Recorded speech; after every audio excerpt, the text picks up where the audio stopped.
బెడద లేకుండా చేస్తానని, ప్రజలకు ఏ కష్టం వచ్చినా కంటికి రెప్పలా అందుబాటులో ఉండి ఆదుకుంటానని, తనను గెలిపించాలని ఓటర్లకు విజ్ఞప్తి చేశారు. యాదాద్రి భువనగిరి జిల్లా ఆలేరు మండలం గుండ్లగూడెం గ్రామ సర్పంచ్ గా పోటీలో ఉన్న బీఆర్ఎస్ అభ్యర్థి ఏసీ రెడ్డి మంజుల మహేందర్ రెడ్డిలు కోరారు. గ్రామ ప్రజలకు ధన్యవాదాలు. ఉంగరం గుర్తుకు ఓటేసి ఏసిరెడ్డి మహేందర్ రెడ్డిని గెలిపించాలని మనం ఇంతకుముందు ఎలా కట్టుబడి ఉన్నామో అదే టైప్లా కట్టుబడి ఉండి మనము 250 మెజార్టీ తోటి ఏసిరెడ్డి మహేందర్ రెడ్డిని గెలిపించాలని నేను దగ్గరుండి మరి ఎటువంటి పని చేయకుండా నేను దగ్గరుండి పని చేయిస్తా. మహేందర్ రెడ్డి మన దగ్గర కలిసిమలిసి ఉన్న మనిషి, 4 తెలిసిన మనిషి. ఫస్ట్ గేట్ను తొలగిస్తా అని చెప్పి మాటిచ్చిండు కాబట్టి కంపల్సరిగా శివలాతండం వచ్చే 220 ఓట్లు ఏసిరెడ్డి మహేందర్ రెడ్డిని గెలిపిస్తామని చెప్పేసి కోరుకుంటున్నాం. గ్రామ ప్రజలందరికీ నమస్కారం. మేము బీఆర్ఎస్ పార్టీ నుంచి జనరల్ మహిళ సర్పంచ్గా మా భార్యను ఏసిరెడ్డి మంజు నిలబెట్టడం జరిగింది. ప్రజలంతా మమ్మల్ని ఆశీర్వదించాలని కోరుతున్నాం. గతంలో నన్ను 5 సంవత్సరాలు సర్పంచ్గా గతంలో ఎన్నుకోవడం జరిగింది. 5 సంవత్సరాలు అనేక అభివృద్ధి కార్యక్రమాలు చేయడం జరిగింది. అదేవిధంగా ఇప్పుడు కూడా గెలిపించినట్లయితే గ్రామానికి సంబంధించి అన్ని విషయాల్లో ముందుండి పోరాడుతా అని తెలియజేస్తున్నాను. గత 5 సంవత్సరాల నుంచి అనేక అభివృద్ధి కార్యక్రమాలు చేయడం జరిగింది. సీసీ రోడ్లు కానీ, అండర్ డ్రైనేజ్ కానీ, ఈ శ్మశాన వాటిక కానీ, ఇవన్నీ కార్యక్రమాలు చేయడం జరిగింది. అదేవిధంగా ఎవరైనా పేదవారు చనిపోయినా కూడా 5-6 సంవత్సరాల నుంచి వాళ్ళకు 5,000 ఆర్థిక సాయం చేయడం జరుగుతుంది. అదేవిధంగా పేదవారు పెళ్లిళ్ళు ఆడపిల్లలు చేసినా కూడా వారికి కూడా సాయం చేస్తున్నాను. అదేవిధంగా మన ఊర్లో చదువుకున్న వాళ్ళు, ఉద్యోగస్తులు, మేధావులు చాలా మంది ఉన్నారు. కాబట్టి దయచేసి మీరు అందరూ ఆలోచించండి, పనిచేసే వ్యక్తిని గెలిపియండి. మేము పనిచేయడానికి ముందుకు వస్తున్నాము. గత 5 ఏళ్ళు నేను చేసిన పాలన కూడా ఆలోచించండి.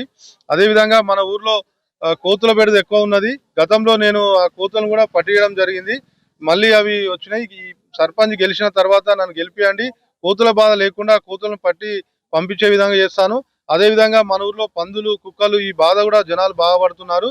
కాబట్టి వీటిని కూడా నేను సర్పంచ్ అయిన తర్వాత మొదటి ప్రాధాన్యత తీసుకొని వీటన్నిటిని తీసేయడానికి నా శాయశక్తుల కృషి చేస్తాను.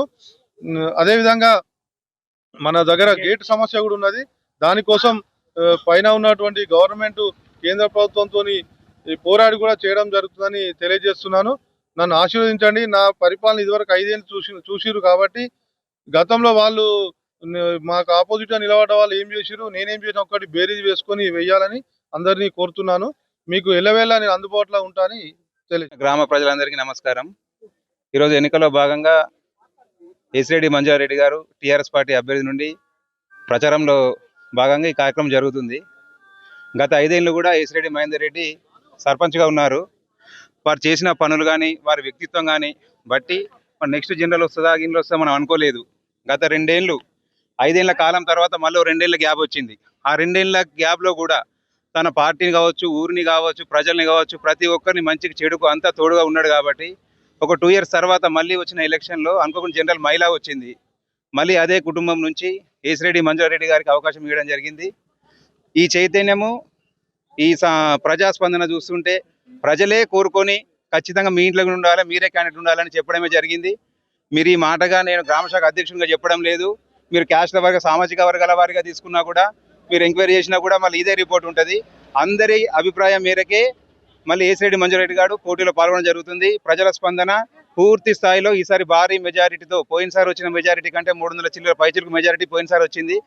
మళ్ళీ అంతకంటే ఎక్కువ, ఒక 100 ఓట్లు ఎక్కువ మెజారిటీతోనే ఉండే విధంగా అధికార పార్టీ అని అదని కాదు, కేవలం ఒక వ్యక్తి, అతని ప్రవర్తన, వ్యక్తిత్వము, పార్టీలో ఉన్న మిగతా నాయకులు అందరి ఆదరాభిమానాలు చూసే ప్రజలు మా వెంట ఉన్నారని మేము పూర్తిగా భావిస్తున్నాము.